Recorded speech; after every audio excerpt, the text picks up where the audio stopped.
Football is awesome.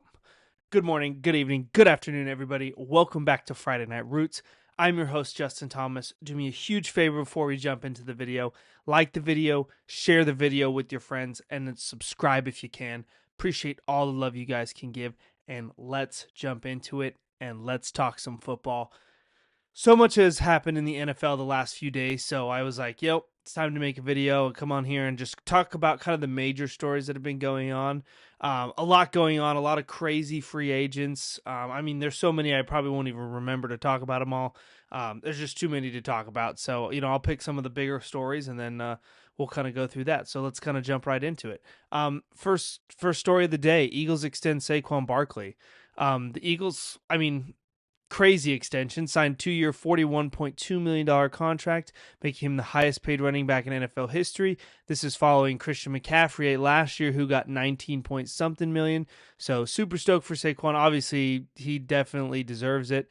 Obviously, had a historic 2024 season, over 2,000 rushing yards, 2,500 total yards, including the playoffs, and 20 touchdowns. The guy's incredible. We really don't need to say too much about him. He's just one of those guys he's in his prime. The Eagles made an excellent mistake, and I just, in a moment like this, I just can't imagine what it's like. For those who watched the offseason Hard Knocks with the New York Giants last year, I just can't imagine what it's like being the owner of the Giants, and you saw him leaning against the cabinet in the video, going, I just don't know if I'm going to be able to sleep at night if Saquon Barkley goes to the Eagles. Well, not only did he go to the Eagles, he had a historic season.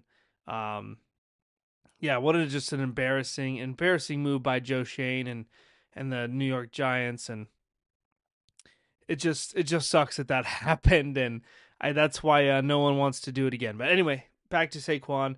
He's an NFL Offensive Player of the Year, MVP finalist, first team All Pro, all the good stuff. He also broke the single rush record for the Eagles with 255 yards versus the Rams. He had 7 touchdowns with 60 plus yards or more, including the playoffs. And then he had that wicked, and in fact, my brother was actually at the game. He had that wicked backwards hurdle against the Jaguars. That was awesome. And Howie Roseman and Nick Sirianni have had nothing but great things to say about Saquon Barkley. So not surprised. Obviously the highest paid running back, and it's just a 2-year extension. So with all this new APY, new money average, you never really know how much money he's getting in cash. Until they publicize all that and he gets posted and the NFL releases it, right? So once we see what the actual contract is, we'll actually get to know what he's going to make guaranteed, see how much money he'll actually make without accelerators. But I assume he'll have accelerators. But the guy's incredible, to say the least. And with high regard, and the Giants fucked up. That's all I gotta say. So Saquon's staying there, and listen, without Saquon Barkley, would they have won that Super Bowl? No, they wouldn't have. And we all think that. So pay the guy, and happy for him. Let's move on. Got more to do. DK Metcalf requested trade from the Seahawks. This one came to me a little bit by surprise, because I remember early in DK's career, he really talked about wanting to be a forever Seahawk guy. He always was so vocal about that. Like, I want to start and end my career here in Seattle. I love it. I love it. I love it. Just still kind of surprised by that, but anyway, DK's incredible. He's a big body, but they don't use him enough, and that's kind of been his whole complaint since he got there. The trade request was leaked the same day the Seahawks also kind of celebrated Tyler Lockett's release from the team, which that's just having two bad things happen at the same time. I think the Seahawks will obviously explore trade options, but of course they're going to prioritize the team's best interest. That's just how these situations work. Obviously, DK's in the final year of his 3-year, $72 million contract extension. I think he's set up to make $18 million in 2025. So trading him before June 1st would clear $10 million in cap space, but it still leaves $21 million in dead money. So, and just his recent performance altogether: 66 catches, 992 yards, 5 touchdowns.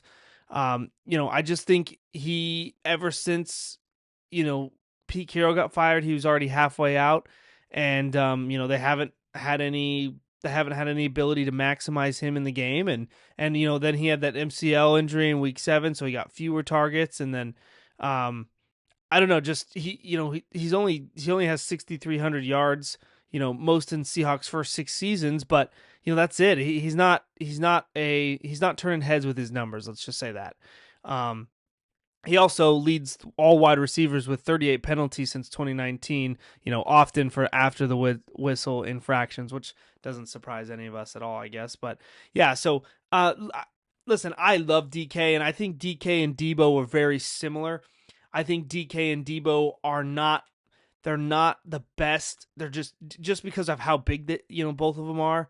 Obviously DK is a little taller, but just how big both of them are, they're not the most agile, light on their feet route runners. And I think they're kind of more, they're these more gadget, big body, I'll run downhill and run your ass over type players, and that's awesome. Granted, DK can play up high, can play the overthrow pretty well. He can get up there and catch some balls, but I don't know. I just think DK needs to go to a place that can maximize him for him, and I just think the Seahawks haven't been able to do that because DK is really good, and because he hasn't been as used as much as I think normal number one receivers have, I think that actually sets him up for a longer career simply because he hasn't had as much damage. He hasn't had as many plays. Granted, he has had a few he has had a few injury bugs throughout his career. So anyway, it'll be interesting to see. I'm a big DK fan. Maybe he'll end up at one of these wide receiver needy teams, Raiders, Patriots. I know Steelers, they're all pretty heavy in the wide receiver market, trying to beef up their outside. So yeah, anyway, let's move on to the next one. We've got Maxx Crosby extended by the Las Vegas Raiders. So this is a big one. He agreed to a 3-year, $106 million extension, making him the highest paid non-QB NFL history for now. Excuse me. For now, once Jamar Chase signs that, obviously he's going to blow that out of the water, I think.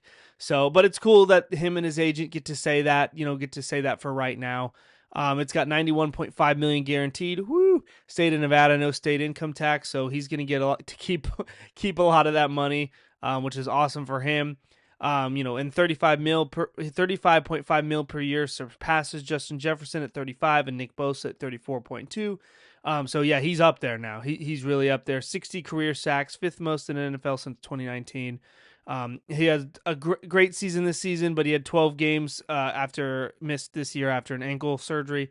He had 2 years left on his 2022 extension, but no guaranteed money. So obviously we all knew, a deal had to get done.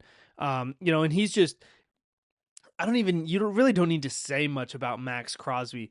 He is the highest motor guy in the NFL. Yeah, I don't think that's controversial to say. No. Yeah, he's got the highest motor in the NFL. He's incredible.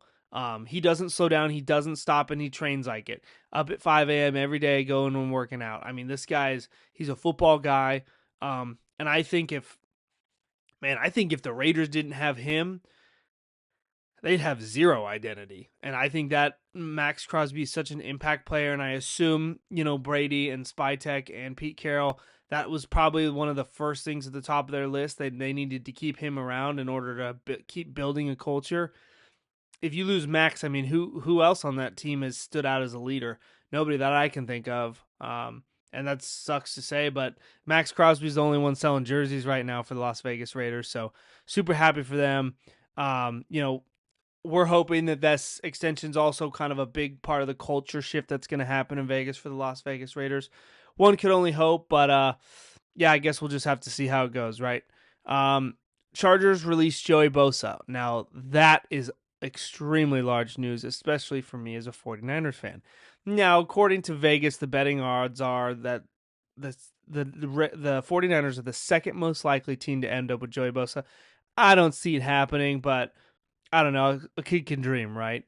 Chargers released Joey Bosa, which is ironic because he's the longest tenured player there, and he's like their only edge rusher. But by cutting him, they saved $25.36 million in cap space.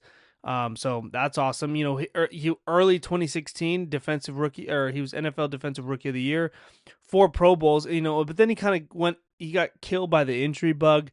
He only played 28 games over the last 3 seasons due to multiple injuries. Then he signed that record 5-year, $135 million deal in 2020. Just massive money. It's just surprising, like given the Chargers coaching situation, who they have in the building, how they want to build their team. It's kind of surprising to me that with Harbaugh there, that they've decided that they don't want Joey Bosa. Granted, $25 million on the cap is pretty steep, but it's not Cleveland Browns dead money, you know what I'm saying? Like with Deshaun Watson. So don't know if I love it. I would have probably just let him ride it out and then let him become a free agent. Instead they're just cutting him, which is just so weird to me. I get he hasn't played many games, but a talent like that, someone will pick him up and he'll be fairly cheap, I assume at this point. He's not going to demand too much money, but he'll still demand, 20 mil, I assume, but I don't know. Okay, that goes it for kind of the main things today. Let's jump on to the other NFL news that's going on. I'm going to try and keep this one quick and brief. So, Vikings don't tag Sam Darnold. Doesn't mean much to me. Basically, all the Vikings are doing is daring him to find a better offer. The Vikings basically want him to come to them and go, "This is how much I've been offered. Meet it."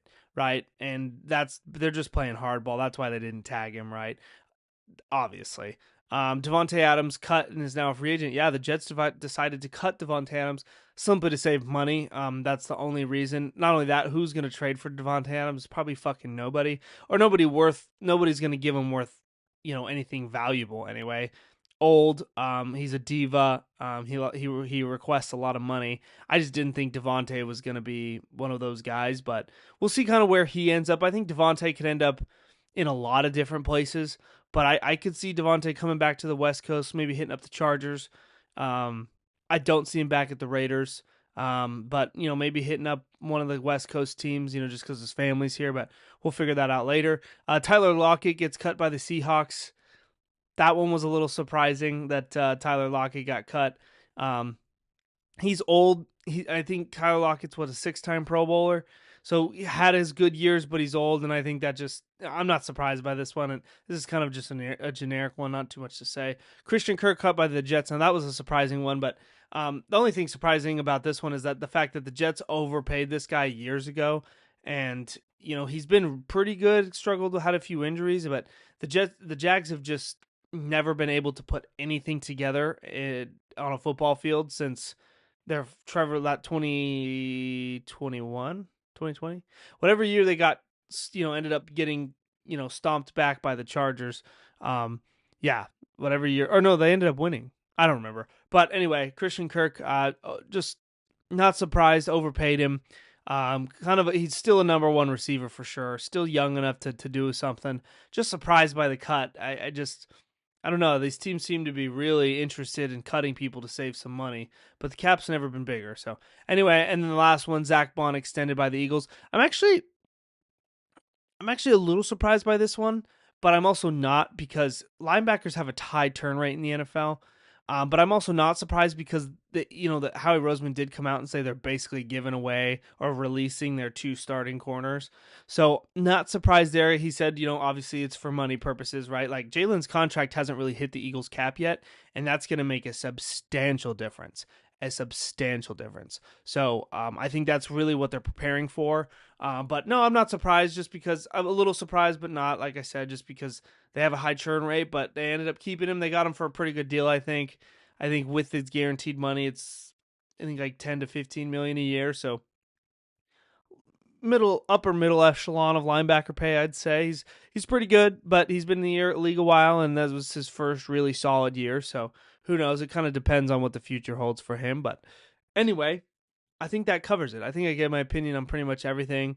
Nothing too crazy. I'm trying to stay busy. I'm trying to keep giving you updates. I don't just want to come on here and just make the most boring video every time I do this. So I'm just trying to keep the news up with it and give you guys my opinion on things. So do me a huge favor if you can. Like the video, share it with your friends, and subscribe if you can. Appreciate all the love. And as always, let's talk some football. Love you.